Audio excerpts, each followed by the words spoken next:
을 전하겠습니다. 이 복음이란 말은 복된 소식이란 뜻입니다. 원래 이 복음이란 말은 이 가스펠, 복음이란 뜻은 과거에 고대 시대에 전쟁이 일어났을 때에 보면은 그 승리할 때에 그 높은 산에서 그 불을 지피면 혹은 나팔을 불면 우리가 승리했다, 이런 승리의 아름다운 소식인 것입니다. 가장 기쁘고 승리의 소식은 예수 그리스도께서 우리 위해서 죽으시고 부활하신 것입니다. 그러므로 그를 믿는 자들에게는 영생이 있는 것입니다. 이사야 선지자는 장차 오실 예수 그리스도에 대해서, 메시아에 대해서 소개를 하고 있습니다. 구약 성경은 주로 히브리어로 기록되어 있고 신약 성경은 헬라어로 기록되어 있습니다. 지금으로 말하면 히브리어는 이스라엘 말이고 헬라어는 그리스 언어입니다. 그래서 그렇지만 성경의 원저자들이 손으로 성경을 기록했던 원본은 지구상에 없습니다. 단지 그 시대에 인쇄술이 발달되지 않아서 이렇게 사람들이 복사해서 나뭇잎이라든지 이러한 것으로 옷감에다가 그 글을 써서 옮겨놓은 거예요. 그래서 옛날엔 두루마리 사본이라고 해서 성경책이 두루마리로 되어 있어서 불피가 아주 많았습니다. 후대에 이렇게 인쇄술이 발달되어 가지고 성경이 나와서 우리는 신구약 성경을 쉽게 들고 다닐 수 있지만 옛날 시대 사람들은 이 성경을 가지고 다니려면 리아카다 끌고 다녔어야 될 거예요. 그렇게 분량이 많았는데 우리는 참 편리한 시대에 예수를 믿고 있는 것입니다. 예수 그리스도는 히브리 말로 예수 그리스도를 메시아, 구약 시대는 메시아, 신약 헬라어로는 그리스도, 똑같은 뜻입니다. 히브리어는 메시아라고 말했고 신약은 그리스도라고 불렀는데 이 말은 기름 부음을 받은 자라는 뜻입니다. 예수 그리스도께서는 선지자, 지장, 왕으로서의 삼직을 가지고 있기 때문에 이러한 그리스도라고 불렀는데요. 이 그리스도라는 말은 기름을 부었다. 구약 시대 때는 하나님의 종들에게 세울 때 선지자나 제장을, 왕을 세울 때는 기름 부어서 세웠습니다. 그래서 예수님은 선지자로서의 역할은 이 세상에 오셔서 회개하라, 천국에 왔느니라고 말씀하시면서 죄인들을 구원해 주시고 질병을 치료해 주시고 하나님 말씀을 가르치시고 예수님의 사역은 선지자 역할을 하셨고, 그 다음에 예수님은 제장으로서, 제장은 인간과 하나님 사이의 죄의 문제를 해결하고 화목시켜 주시는 것이 제장의 사역입니다. 제장은 화해의 사역, 선지자는 죄를 계속 지적하는 것이라면 제장은 화해의 사역이에요. 그래서 예수님이 십자가에서 죽으심으로 말미암아서 죄인된 인간들과 하나님과 화목해 주신 것입니다. 이것이 바로 제장 사역이고, 왕직은 다스리고 지배하는 왕이 아니라 섬기는 제장으로서 만왕의 왕으로 이 땅에 오신 것입니다. 그러므로 이사야 선지자는 예수님이 이 땅에 오시기 전에 700년 전에 예수 그리스도는 구원자로 오실 것이다라고 예언하고 선포했습니다. 오늘 이사야서 61장에 있는 이 말씀은 장차 예수께서 오실 그 사역을 우리들에게 소개해주고 있는 것입니다. 그러므로 이 가난한 자에게 주시는 소명, 메시아이신 그분이 이 땅에 오셔서 하시는 일이 뭐냐면 1절에 주 여호와 영이 내게 내리셨으니, 그러니까 하나님의 사역을 하기 위해서는 바로 주 여호와의 영, 성령의 역사가 있어야 하는 것입니다. 머리로만 하는 것하고 마음으로 하는 거고 다릅니다. 어느 신학자가 미국의 어떤 한 교회를 탐방을 해서 700명 성도를 한 사람 한 사람 다 개인적으로 면접을 했습니다. 그 중에 인격적으로 예수 그리스도를 나의 구주로 영접한 사람은 47명이다라는 겁니다. 근데 대부분의 사람들은 머리로만 예수를 아는, 머리로만 알고 마음으로는 아직까지 그리스도가 나의 구세주라고 영접하지 않았던 사람들이, 형식적인 그리스도인들이 많다라는 것입니다. 오늘 일부 예배 때 어느 분이 왔는데, 우리 전도해가지고 어느 분이 왔는데 북한에서 남한에 온 세터민인데 두 분이, 그 중에 한 분은 물론 세터민들 교회를 나가는데 자기 아내를 전도하기 위해서 아내는 우리 교회를 등록을 시켰어요.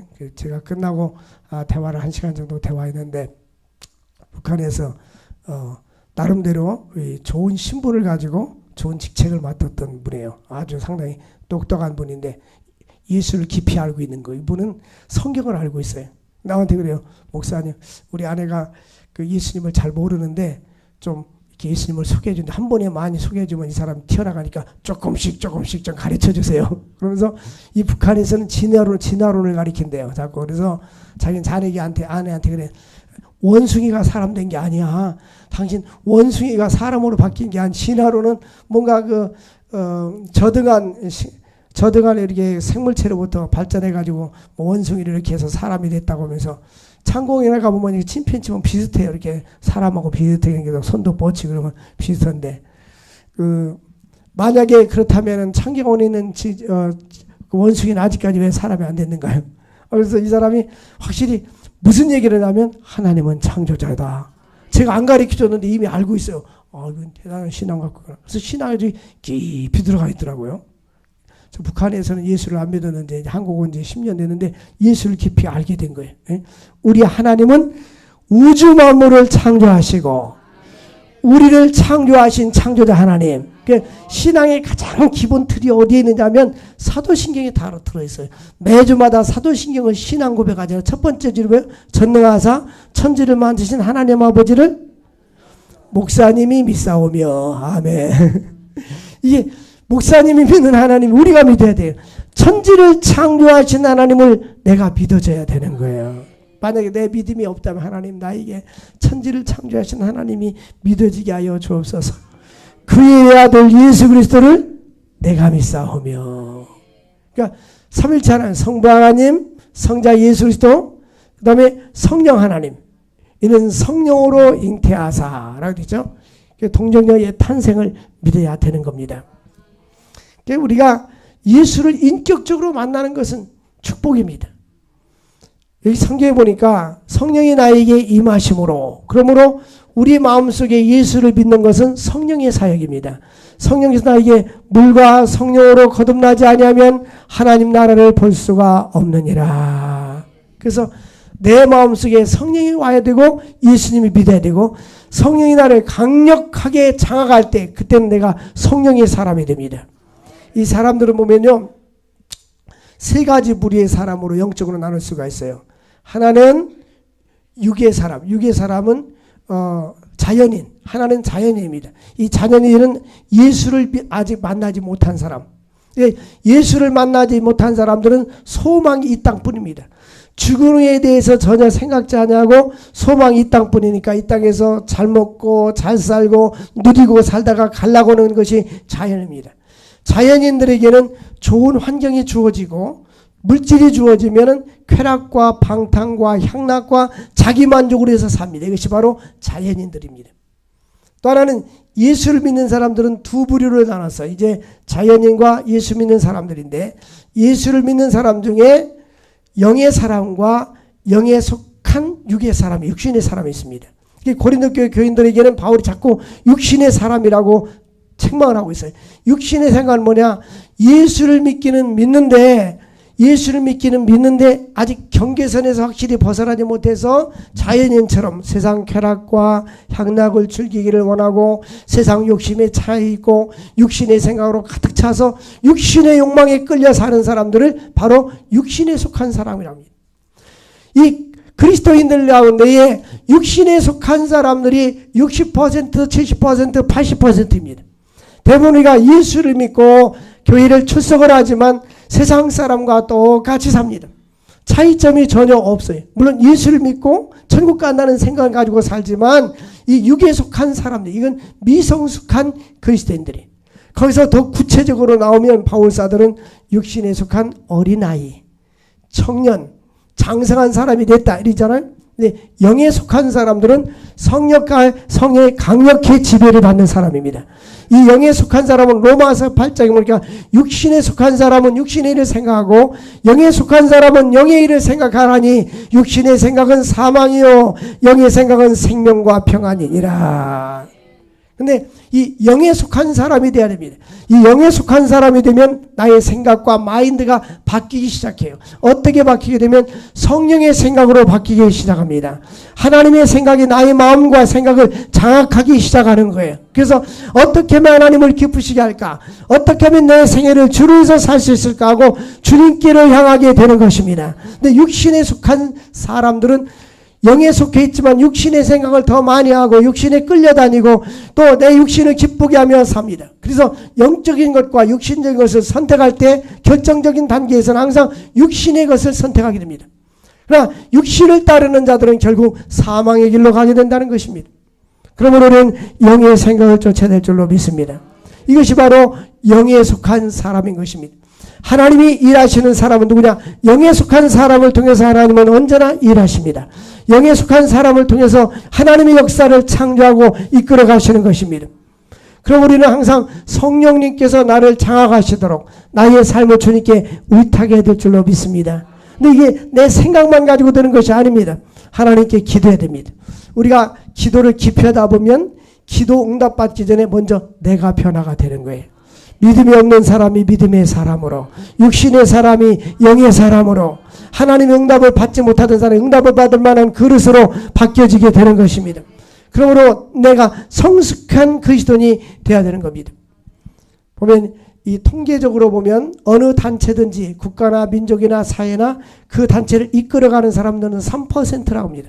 최소한 더 3% 사람들이 지도자가 돼서 끌고 가는데 이 전 세계적으로 하나님의 복음을 전파하고 영적으로 끌어가고 지도하는 사람들은 3%라는 것입니다. 여러분들은 이 3% 안에 들어갈 수 있기를 바랍니다. 하나님의 영의 사람에 속할 수 있기를 주의 이름으로 축원을 드립니다.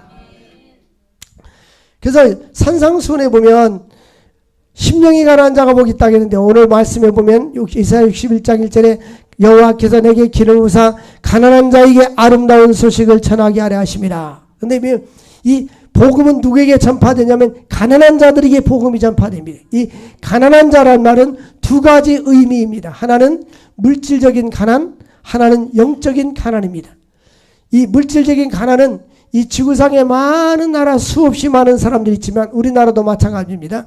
가난할 때 복음이 들어와서 많은 사람들이 기독교가 1885년에 인천에 언더우드와 아펜젤라가 복음을 가지고 들어왔어요. 언더우드는 장로교 선교사, 아펜젤라는 감리교 선교사입니다. 인천항에 복음이 가지고 들어와서 평양에 신학교를 세우게 되었고 이제 1917년에 한국의 대부흥운동, 1910년에 대부흥운동, 1970년대에는 엄청난 부흥이 일어났습니다. 여의도 광장에서 빌리그램 목사님 왔을 때에 한 200만 명이 모여가지고 한 자리에 모여서 하나님께 예배를 드렸어요. 그때는 우리나라가 가난할 때였습니다.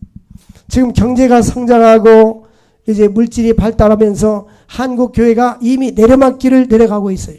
이미 유럽은 먼저 앞서가서 기독교 복음이 꽃피웠고 마을마다 유럽에도 복음이 교회가 세워졌습니다. 근데 지금은 침체가 되고 문 닫은 교회들이 너무너무 많습니다. 근데 이 가난한 자들에게 복음이 전파된다는 말은 실제적으로 부한 자들도 예수를 믿지만 가난한 자들이 전도가 잘 되고 마음 예수를 잘 영접한다는 말씀입니다. 네, 그래서 마태는 심령이 가난한 자가 복이 있다고 했는데 누가는 가난한 자가 복이 있다라고 말했습니다. 그런데 예수께서 말씀하기를 가난한 자는 복이 있나니 하나님의 나라가 너희 것이요. 근데 실제적으로 이 가난하기 때문에 예수를 믿는다면 복이 있는 거예요. 부자가 되었는데 예수를 믿지 않는다면 복이 있는 것이 아닙니다. 왜? 이건 이 땅에서만 누리고 끝나는 거 아니겠어요? 죽음과 함께 다 끝나는 거예요. 그런데 예수를 믿는 자는 영원한 천국이 주어지는 겁니다. 그런데 또 하나는 영적인 가난입니다. 영적인 가난은 심령이 가난한 자는 복이 나니 예수님께서 천국이 저희 것이며 근데 오늘 이 본문 말씀은 이중적인 의미를 이야기하는데 오히려 영적인 것을 강조하고 있습니다. 여기서 구약 성경에도 가난한 자들이 복이 있다고 했는데 하나님의 백성이 된 가난한 자들이 어떤 자들이냐? 사회적으로 억압받고 불이익당하고 눌리고 소외된 자들. 그래서 그들은 마음속에 마음이 상하고 상심한 자들, 이들에게는 도움이 하나님뿐이 없어요. 그래서 이들에게는 절대적으로 하나님을 의지합니다. 그래서 가난한 자가 복이 있다고 말씀하는 거예요. 세상에서 멸시받고 천대받는 자들에게 하나님은 위로자가 되어주시고 하나님은 아버지가 되어주시는 거예요. 이러한 사람이 예수를 그리스도로 영접하고 하나님을 구주로 섬길 때 그들에게는 축복이 있는 것입니다. 그러므로 이 가난한 자들은 그로 말미암아 세상에 소망이 없기 때문에 오히려 하나님을 갈망하고 하나님 나라를 소망하기 때문에 이들에겐 진정한 소망이 있다는 것입니다. 이들에겐 진정으로 하나님의 백성이요 가난한 자가 복이 있다는 것입니다. 하나님께서는 이 세상에 소망을 둘 수 없는 그들에게 이제는 우리의 소망은 하나님이십니다.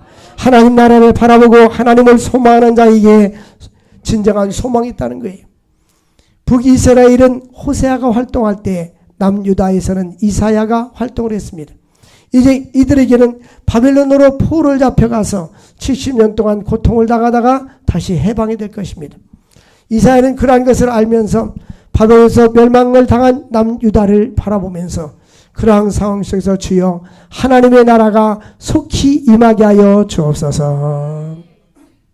이 땅에서 너무너무 살기가 좋고 이 땅에 너무너무 많은 것을 누리는 사람은요 죽음을 두려워합니다. 예수를 믿는 사람도 이야기해도 영에 속한 사람이 아닌 난 죽음을 두려워합니다. 근데 완전히 영에 속한 사람은 하나님 나라를 대망하고 죽음이 왔을 때에 하나님 나라를 소망하게 합니다. 그것이 바로 바울사도예요. 바울사도는 내가 삶과 죽음 사이에 끼어 있다는 거예요. 나는 오히려 이 땅에서의 삶을 마치고 내 영혼이 하나님 나라로 덧입기를 원한다. 본인 자신은 빨리 이 세상보다 천국이 너무나 좋다는 걸 알기 때문에 천국을 가고 싶다는 거예요. 그러나 바울 사도는 성도들을 위해서 너희를 위해서 내가 이 땅에 있는 것이 더 좋은 줄 안다라고 말하고 있습니다. 영에 속한 사람 될 수 있기를 바랍니다. 하나님 나라를 소망할 수 있기를 주의 이름으로 축원을 드립니다. 네, 하나님께서는 이와 같이 가난한 자들이 복이 있다고 말씀하고 가난한 자들에게 복음이 전파되는 것입니다. 여기서 이야기는 영적인 가난. 어떤 사람은 물질적으로 부하지만 영적으로 가난해서 하나님을 더 사모하고 하나님을 갈망하는 사람이 있습니다. 그러나 물질적으로도 가난하지만 영적으로도 가난하지 못하고 하나님을 섬기지 않는 사람도 있습니다. 성경에서 중요한 것은 우리가 물질적으로 가난하든 부하든 영적으로 가난한 자가 되어야 돼요. 영적으로 하나님을 갈망해야 됩니다. 이 영적인 가난은 하나님의 도우심이 없이는 나는 살 수 없습니다. 그런 마음으로 하나님을 전적으로 의지하는 것입니다. 이 세상은 참된 소망이 아니요 이 세상의 가치는 참된 가치가 아니라는 것을 깨달아야 될 줄로 압니다. 그래서 우리는 가난한 자가 복이 있고 또 마음이 상한 자를 고쳐주시고 애통하는 자가 복이 있다고 예수님께서 말씀해 주셨습니다. 이 마음이 상한 자, 바벨론으로 포로를 잡혀가고 사람들의 마음을 심령을 상하였습니다. 그때에 사람들의 마음은 많이 상했을 때 하나님이 이렇게 마음이 상한 자를 그 상한 마음을 고쳐주신다. 여러분 우리가 살다 보면 마음이 상처받을 때가 얼마나 많아요. 속상할 때가 얼마나 많아요. 가정에서도 만약에 나는 우리 남편하고 아내하고 한 번도 안 싸웠어요. 싸움은 안 했지 모르지만 속상할 때가 얼마나 많아. 어떤 사람들은 겉으로 표현하지 않고 속으로 다 담아두기 때문에 속이 다 망가진 사람이 많이 있습니다. 우리 인간은 마음이 상하지 않은 경우가 없어요. 인생을 살다 보면 학교에서나 친구에게서나 직장에서나 또한 어떤 관계에서든지 교회에서든지 이 마음이 상할 때가 있습니다. 이 상한 마음을 가지고 살면 인생 괴로워서 못 살아요. 근데 우리 하나님께서는 우리의 마음도 상처도 치료해 주십니다. 마음이 상한 자를 고쳐주시는 것입니다. 우리는 육체적인 치료도 중요하지만 마음의 상처와 근심과 걱정과 상한 마음이 예수 이름으로 치료받을 수 있기를 주의 이름으로 축원드립니다. 예수 앞에 나오면 모든 죄도 사할 뿐만 아니라 우리의 모든 상처받은 마음도 주님께서 치료해 주시는 것입니다. 그래서 성령이 강력하게 임재할 때에 우리 마음속에 어둠은 물러가게 되고 상심한 마음은 물러가게 되고 치료될 줄로 믿습니다. 마음 상한 자를 치료하시고 또 포로된 자에게 자유를 갇힌 자에게 노임을 주시는 것입니다. 이 포로는 무엇입니까? 바벨론에서 포로 갔던 이스라엘 백성들을 하나님께서 해방해 주시는 것입니다. 근데 단지 그런 포로뿐만 아니라 우리는 죄악에서부터 포로된 자들에게 예수 그리스도로 말미암아 자유와 해방을 주시는 것입니다. 죽음의 공포로부터 우리에게 참된 자유와 해방을 주시는 것입니다. 여러분, 왜 사람들이 자녀들을 열심히 공부해서 좋은 대학을 가게 하려고 하나요? 그것은 좋은 직장을 가든지 남보다 삶을 풍성하기 위해서 그렇게 하는 거 아닙니까? 왜 우리가 열심히 돈 버나요? 그것은 행복하게 살려고 하지 않습니까? 그러나 진정한 행복은 거기에 있는 것이 아니에요. 얼마든지 공부 잘하는 사람도 인생이 어렵고 힘든 사람 너무나 많이 있고, 돈 많은 사람도 얼마든지 인생이 힘들어서 자살하는 사람도 많이 있고, 사회적으로 볼 때에 남보다 앞서가는 사람들, 사회적인 지위와 명예와 권력 있는 사람들이 많습니다. 오히려 저 빈곤한 국가들은 자살이 없어요. 자살률이 낮아요. 근데 선진국일수록 자살률이 높습니다. 그러면 잘 사는 것이 행복의 기준이냐? 그렇지 않은 거예요. 우리가 인생을 살다 보면 물질도 필요합니다. 또 잘 살아야 됩니다. 그것이 행복의 기준이 될 수 없어요. 진정한 행복은 예수 안에 있는 거예요. 예수가 내 안에 계시고 성령님이 내 안에 계실 때 세상에서 얻지 못하는 참된 평안과 만족과 행복을 줄 줄로 믿습니다. 하나님께서는 포로된 자의 자유를, 요한복음 8장 32절에 진리로 할지니 진리가 너희를 자유케 하리라. 연세대학교는 언더우드 선교사가 세웠어요.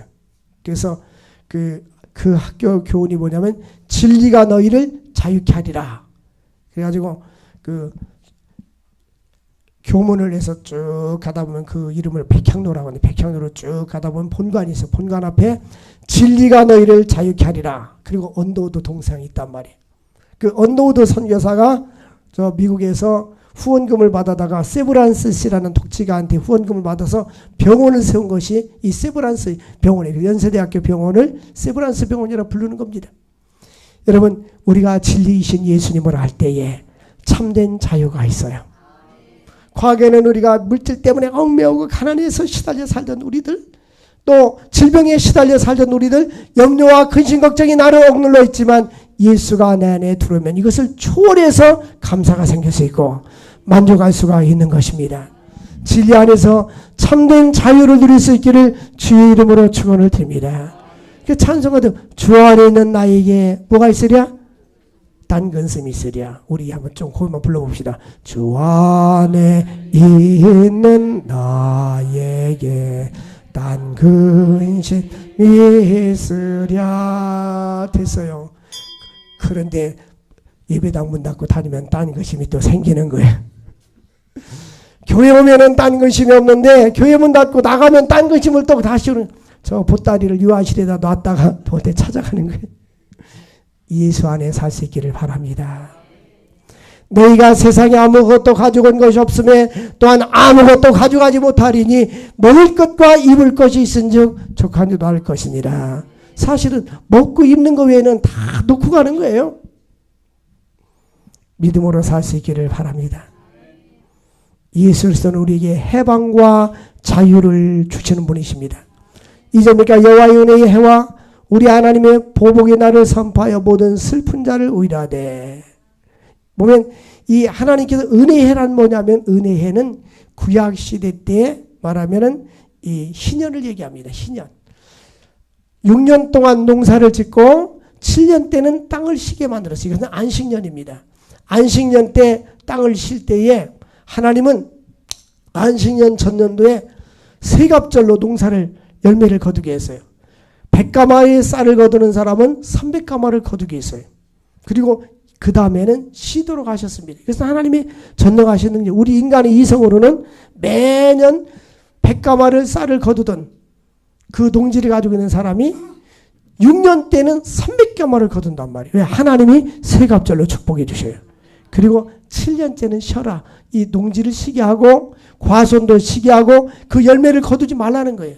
그 열매와 그 모든 과수의 열매와 곡식들은 가난한 자들, 약한 자들, 나그네들, 고아와 과부들이 따먹도록 배를 주라는 거예요.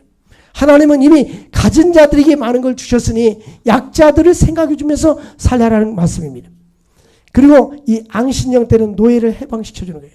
그것이 이제 7번, 안식년이 7번이면 77이 49년 지나고 50년째를 희년이라고 합니다. 이 희년의 제도는 뭐냐면 가나안 땅에 가서 농사를 지을 때 토지를 다 분배해 줬어요. 분배해 줬는데 땅을 사잖아요. 돈 있는 사람이 안식년이 되면 원주인에게 돌려주는 거예요. 그리고 노예들도 해방시켜주는 것입니다. 그리고 남에게 부채를 지고 돈을 꾼 사람들은 이 희년 때는 다 탕감해 주는 거예요. 그래서 많은 사람들이 희년을 기다리는 거예요. 응? 희년을. 약한 사람들, 가지지 않는 사람들은 희년을 기회. 이때만 되면 다 해방이다. 이때만 되면 자유다 이거 아니에요? 우리 하나님은 희년을 선포하셨어요. 할렐루야. 지금 보면은 그 사회주의 국가들은 외국인들에게 땅을 안 팔아요. 이 중국도 마찬가지고 이 50년 임대 계약, 50년 동안 쓰는 돈만 내는 거예요. 이 라오스, 캄보디아, 베트남 이런 나라들, 미얀마 이런 나라들은 외국인들에게 땅을 안 팔아요. 근데 우리나라는 팔지만, 근데 이 희년의 개념은 뭐냐면 50년 동안 너희들이 그만큼 누렸으면 원주인에게 돌려주라. 이것이 희년제도입니다. 근데 얼마나 많은 사람들이 희년을 기다리겠어요. 소외자들, 빚진 자들, 약한 자들 이런 사람들 또 땅을 빼앗긴 사람들 얼마나 기다리겠어요. 이 희년은 그래서 해방과 자유를 의미하는 겁니다. 근데 예수님께서 여호와의 은혜해라는 것은 희년을 말하는데 이 희년은 뭐냐? 우리 그리스도인들에게는 자유와 해방, 예수 그리스도를 믿고 참된 자유와 해방을 누리는 것입니다. 이게 레위기에 보면 레위기 25장 10절 보면 토지를 원주인에게 돌려주라고 했습니다. 한번 읽어보겠어요. 시작. 너희는 50년 해를 거룩하게 하여 그 땅에 있는 모든 주민을 위하여 자유를 공포하라. 이에는 너희에게 희년이니 너희는 각각 자기 소유지로 돌아가며 각각 자기 가족으로 돌아갈지니라. 소유지는 땅을 팔아먹었으니까 이제 또 소유지를 찾아서 가라. 그걸 가족에게 돌아갈 만한 종들은 다시 가족에게로 돌아가라. 그 말입니다. 얼마나 좋아요. 신년이 되면 큰 민족의 축제일 겁니다. 예수 그리스도께서 이 땅에 오신 것은 바로 원상태 회복입니다. 타락한 인간들에게 타락 전의 상태 이전으로 우리에게 영생을 주시고 구원을 주시고 심령을 변화시켜 주시고 회복시켜 주시는 것입니다. 레위기 25장 11절 말씀을 보면 이 하나님께서는 50년째 되는 해에 너희는 희년이 너희 파종하지 말며 스스로 난 것을 땅에 떨어져서 난 것을 우리 어렸을 때 보면 그냥 내버려두면 참외도 나고 그랬잖아요. 땅에서 그것을 거두지 말라. 가꾸지 아니한 포도를 거두지 말아라. 그게 누가 먹는 거예요? 지나간 나그네, 가난한 자들, 어려운 자들이 그걸 따먹도록 배려해 줬어요. 이것이 바로 하나님의 마음이고 우리 기독교 정신은 나누는 거예요. 복음만 나눌 뿐만 아니라 가진 자들이 나눠줘야 됩니다. 꼭 물질뿐만 아니라 지식 있는 자들은 지식을 나누고. 최근에 어느 그 분을 만났는데 그분이 미용사인데 자기 교인들을 계속 미용을 가르쳐요. 왜냐하면 봉사하고 쓰라고. 그래서 제가 우리 선교회에도 좀 가르쳤으면 좋겠다니까 몇 시간이 필요합니까? 30시간이 필요한데 자기는 주일날 교인들에게 4시간씩 가르친다네. 그러면 뭐 미용실을 창업도 할 수 있고 선교지에 가서 이발도 해줄 수 있고. 지난번에 우리 어떤 분이 미용봉사하러 갔잖아요. 네팔에 갔는데 아이들을 줄 서는데 혼자 사니까 다 그 아이들 다 못 깎아준 거야. 근데 네팔이면 이발하는데 얼마냐 그렇게 1,000원이면 이발할 수 있다 해서 나중에 못 깎는 애들은 다 1,000원씩 주었어요. 근데 우리는 항상 가진 자들이 나에게 재능도 주를 위해서 써야 되고 물질도 써야 되고 재능할 때는 아멘은 물질은 좀 덜하네 보니까 다시 물질도 써야 되고 나의 건강도 써야 되고 우리 그리스도인들은 그런 마음을 가지고 살아야 되는 거예요. 그런 사람들이 기뻐요. 여러분들 보면은 이 아프리카라는 데 가서 봉사하는 사람들 있잖아요. 마음에 굉장히 행복감이 넘쳐요. 우리의 행복은 소유에 있지 않습니다. 하나님께서 우리들에게 일한 그리스도인 하나님의 사람들, 구원받은 백성들의 삶이 어떻게 살아야 되는가를 말씀해주고 있습니다. 35절 말씀 보면 레위기 25장 35절 말씀 보니까 이 가난한 자들에 대한 또 배려의 말씀. 내 형제가 가난하게 돼서 빈손으로 내 곁에 있거든. 가난한 형제가 아주 무능력할 때 너는 그들을 도와줘서 거류민이나 동거인처럼 너와 함께 생활하게 해줘라. 이것이 그리스도인의 마음인 것입니다. 36절 보면 가난한 형제에게 같은 구원받은 백성들, 하나님의 백성들에게는 그에게는 이자를 받지 말고 내 하나님을 경외하며 내 형제로 너와 함께 생활하게 하라. 그 말입니다. 근데 성경을 구약성경을 자세히 보면 이방인들, 하나님의 백성이 아닌 사람에게는 이자를 받고 같은 하나님의 백성들에게는 이자를 받지 말라는 것이 성경적이에요.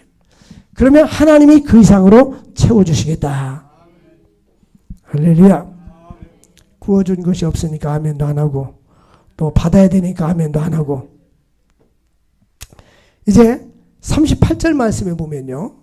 38절에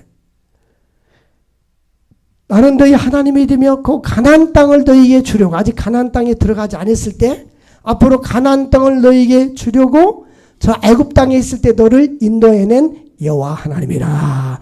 이스라엘 백성들이 애굽에서 종노릇하고 있었어요. 남의 나라서. 근데 젖과 꿀이 흐르는 토지를 너희에게 주려고 너희를 불러내서 너희에게 젖과 꿀이 흐르는 땅을 주었는데 하나님의 은혜를 이렇게 풍성하게 받고 혜택을 받았기 때문에 너도 하나님의 마음을 가지고 그렇게 살아라 그 말이에요. 그러니까 우리는 하나님의 마음, 예수의 마음을 마음속에 간직하고 살아야 될 줄로 믿습니다. 그래서 성경 말씀에 보면 항상 하나님은 백성들이 구원받기를 원하지만 철저하게 이 땅에는 가난한 자들이 끊어지지 않는다고 했어요. 항상 가난한 자, 가진 자들은 약자들을 보호해 주시고 섬겨주고 나눠줄 수 있는 자가 될 수 있기를 바랍니다. 그래서 주 예수께서 친히 말씀하시기를 주는 자가 받는 자보다 복이 있다 하심을 기억해야 될지니라. 그래서 이 여호와 은혜회는 신년이요 해방의 기념일이요 자유를 선포하는 날인 것입니다. 누가복음 4장 18절에 그 이사야의 글을 인용했습니다. 주의 성령이 내게 임하였으니 가난한 자에게 복음을 전하게 하시려고 내게 기물을 부사 나를 보내사 포로된 자에게 자유를, 눈먼 자에게 다시 보게 함을 전파하며 눌린 자를 자유케 하고. 이 복음이 전파될 때 이 가난한 나라 사람들도 이 복음이 전파되면 예수를 알게 되고, 예수를 알게 되면 하나님께서 지혜를 주게 되고 인생을 가치 있게 사는 방법을 알게 되는 것입니다. 그러므로 주의 은혜의 해, 이 복음을 믿지 않는 자들, 영적으로 눈이 어두워서 믿지 않는 자들에게 복음을 증거할 수 있기를 바랍니다. 하나님께서 이 땅에 교회를 세우신 목적은 예수 그리스도의 복음을 증거하라는 거예요. 영혼을 살리는 일을 하라는 겁니다. 주의 은혜의 해를 전파하게 하려 함이라. 따라서 합시다. 예수 믿으세요. 예수 믿으면 천국 갑니다. 안 믿으면 지옥 갑니다. 그 세 마디만. 선영식 박사님, 그분은 의사인데 이 한국에서 그 당시 700만 원씩 급여를 받을 때, 옛날 한 30년 전 얘기예요.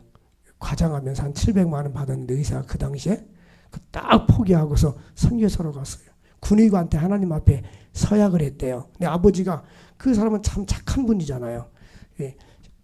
급여를 받으면 11조를 내고, 아멘 하세요. 11조를 내고, 본인은 안 내도 아멘 하세요. 11조를 내고, 그리고 수입의 절반을 자기가 쓰고 50%는 아버지를 드렸어요. 효자. 그러니까 내 아버지가 선교사로 간다고 하니까 신학대학원은 저는 그러니까 아들을 말리는 거야. 아들을. 야, 아들아, 이렇게 하면 되겠냐? 응? 너 없으면 우리 어떻게 사냐? 예, 우리 아버지가 도와줄 겁니다. 사실 쉬운 게 아니에요. 그 아버지가 용돈이 다 생활비가 끊어지는데 쉽겠어요? 지금 인도에 갔다가 피지에 갔다 뉴질랜드가 있어요. 그래서 우리 친구가 거기 한번 갔다 왔는데 하나님이 얼마나 많은 은혜와 축복을 줬는데 땅도 수만 평, 물론 자기 건 아니지만 선교지인데 그렇지 보니까 예배당도 짓고 하나님께서 놀라운 역사에 우리를 만나면 선교사님이 너무 좋아요. 어떤 사람은 선교사 돼서도 안 좋은 사람이 있는데 이분이 이렇게 행복함을 느껴요. 왜 그럴까요? 자기가 더 중요한 것을 포기하고 선택했기 때문에, 포기하고 선택할 때 어떤 것이 가치 있다는 것을 본인이 느꼈기 때문에 가치를 여기에 둔 거예요. 우리가 신앙의 가치를 두고 하나님 나라 가치 두고 예수의 가치를 둔 사람은 행복감이 있어. 근데 예수 믿고 교회에 가치 없는 사람들은 어떤 사람인지 아세요? 시간이 되면 교회에 나오고 시간이 없으면 안 나와. 이 시간이 되고 안 되는 건 자기 기준이야. 하나님의 생명 뺏어가 버리면 시간 없어요. 근데 하나님 준 시간을 자기 시간을 생각하는 거야. 응? 그리고 나 바빠요. 구역 예배, 목장 예배 드리려면 나 바빠요. 주일날 교회 나가면 나 바빠요. 이건 아직도 육신에 속한 사람들의 모습인 거예요. 우리가 이 가치를 어디에 두느냐, 나의 삶을 어디에 우선순위를 두느냐가 중요한 거예요. 너희는 먼저 그 나라와 그 일을 구하라. 그럼 이 모든 것을 너희에게 더하여 주시리라. 자기의 모든 것을 다 포기하고 하나님 앞에 본 사람들. 우리 제자들 가운데 그 신학대학원 MDB가 야간이에요. 한양신학대학. 어떤 사람은 보니까는 그 고시 공부하다 온 사람도 있고요. 또 어떤 분은 그 축구 선수 코치도 오고 지금 그랬어요. 몽골 선교사로 간다고 왔다 갔다 하고 보면 학교 교사도 하면서 와서 공부하고, 이분들은 나의 생애를 내가 세상에 사는 것보다, 세상에서 이렇게 이런 직장 가는 것보다 주의 살아갈 거라는 예수님을 발견한 거예요. 그럼 모든 사람이 다 신학대학 가는 것이 옳으냐, 그 얘기는 아니에요. 예수 그리스도를 그의 인생에서 인격적으로 만났기 때문에 자기 생애를 드릴 수가 있는 거예요. 먼저 그 나라와 의를 구할 수 있기를 주의 이름으로 축원드립니다. 그 다음에 구원의 기쁨을 누리는 그리스도인이 되어야 합니다. 3절에 보니까 무릇 시온에서 슬퍼하는 자에게는 화관을 주고 죄를 대신하며, 구약시대 때 슬플 때 잿더미 있는데 이제는 화관을 쓰게 되고, 꽃 화관을 쓰고 기쁨의 기름으로 슬픔을 대신하며 찬송의 옷을 입고. 근데 여기 보면요, 찬송의 뭐요? 옷. 여러분, 찬양을 많이 부른 사람은 찬송의 옷을 입는 거예요. 구원받은 자들이 보는 것이 찬송입니다. 근데 보면 구약 성경에서 이야기하는 구원받은 자들에게 주시는 놀라운 축복은 뭐냐면 기쁨과 찬양이에요. 나의 삶 속에 찬송이 넘칠 수 있기를 바랍니다. 구원받았기 때문에 기뻐할 수 있기를 바랍니다. 신약시대 때는 은혜와 평강입니다. 바울은 은혜와 평강이 있을지어다. 예수 믿고 나면 세상 것이 아니라 예수 안에서 나의 마음속에 참된 은혜와 참된 평강이 넘쳐나게 되는 것입니다. 주를 위해서 살 수 있기를 바랍니다. 예수에서 헌신하고 예수에서 살수록 나에게 기쁘고 보람된 것이 없어요. 바울이 내 주 예수 그리스도를 아는 지식이 나에게 가장 고상하다. 내 주 예수 그리스도를 아는 것이 나에게 가장 고상하다. 지난번에 한양신학대학교 교수님들하고 교직원들하고 한 25명 네팔에 갔다 왔어요. 갔다 오고 나서 이 신학 대학생들, 대학원 학생들에게 선교의 비전을 심어주자고 해서 부총회장 이번에 대크학 교단 되신 분하고 선교학 교수님하고 저하고 셋이 선교센터를 하기로 학교 최고 지도자들하고 얘기가 돼서 앞으로는 학점도 부여해주자. 그래서 이들로 하여금 선교에 대해서 관심을 갖게 하고 영혼의 사랑을 마음을 갖게 하자. 그래서 그 첫 번째로 인도에 단기 선교 간다고 했는데 지금 이제 19명이 티켓팅했어요. 1월 8일 날 19명이 또 가요. 훈련을 받아. 왜냐하면 우리가 이 땅에 살면서 예수를 알고 믿는 것보다도 더 많은 것을 눈으로 보고 느끼고 우리가 어떻게 인생을 살아야 되겠구나 하는 것을 느껴야 됩니다. 여러분, 복음을 위해서 살 수 있기를 바랍니다. 예수에서 살 수 있기를 바랍니다. 내 생애를 주를 위해서 쓰임받을 수 있도록 헌신하며 드릴 수 있기를 주의 이름으로 축원을 드립니다. 우리 이사야서 61장 10절 말씀을 읽고 마치겠습니다. 내가 여호와로 말미암아 크게 기뻐하며 내 영혼이 나의 하나님으로 말미암아 즐거워하리니 이는 그가 구원의 옷을 내게 입히시며 공의의 겉옷을 내게 더하십니다. 신랑이 사모를 쓰며 신부가 자기 보석으로 단장하게 하셨습니다. 여러분, 아까는 찬송의 옷, 3절은 찬송의 옷, 여기는 구원의 옷. 옷은 왜 입어요? 수치를 가리려고. 우리의 제약된 몸을 구원의 옷으로 다 주님이 가려주셔서, 신랑의 사모는 뭐냐면 제사장이 쓰는 모자, 신부가 보석으로 단장한 것 같이 우리를 단장해 주셨다. 여러분, 지금 우리는 옷을 입은 옷은 얼마나 가치 있는지 모르지만 예수 믿고 구원받은 옷은 돈으로 환산할 수 없는 놀라운 축복된 옷입니다. 구원의 옷으로 단장할 수 있기를 주의 이름으로 축원을 드립니다. 우리 나무엇과도 주님을 바꾸지 않으리 찬양하고 기도합시다.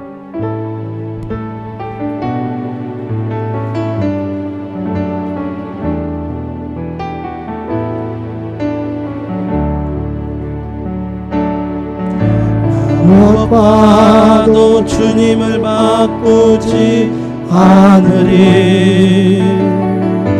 다른 어떤 은혜 구하지 않으니 오직 주님만이 내 삶의 도움이시니 주의 얼굴 보기 원합니다. 아멘. 고백합시다. 주님 사랑해요.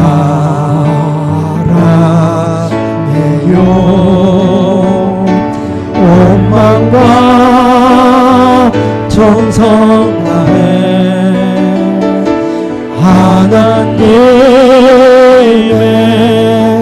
신실한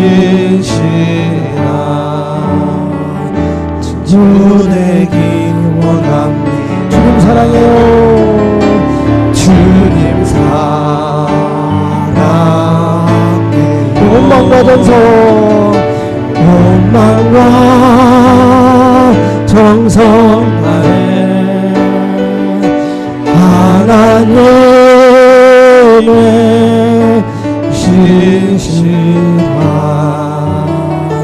진주 되기 원합니다. 우리 하나님 앞에 육에 속한 나의 모습을 회개하고 영에 속한 사람이 되게 달라고 주여 부르짖고 기도합시다. 주여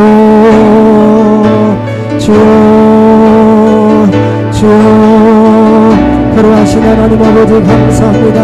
오늘 우리의 생명의 말씀을 주신 주여, 육에 속한 사람이 되지 않게 하시고 영에 속한 사람이 되게 하여 주옵소서. 하나님을 기쁘시게 드리는 자가 되게 하시고 하나님께 영광과 존귀와 찬양을 드릴 수 있도록 은혜와 축복 나누어 주시옵소서. 성령님이 함께 해주시고 은혜와 축복이 넘치게 하여 주시옵소서. 하나님 아버지 올라오신 주님으로 함께 하셔서 아버지 거룩한 영화 나타날 수 있도록 오직 역사하여 주시옵소서. 성령님이 함께 하여 주옵소서. 능력으로 건너로 함께 하여 주시옵소서. 주여 인도하여 주옵소서. 하나님 주님 닮는 저들 되게 하시고 아버지 육에 속한 사람이 아니라 성령에 속한 사람, 영에 속한 사람이 되어줄 수 있도록 은혜와 축복 나누어 주시옵소서. 예수님의 이름으로 기도하옵나이다. 아멘. 우리 400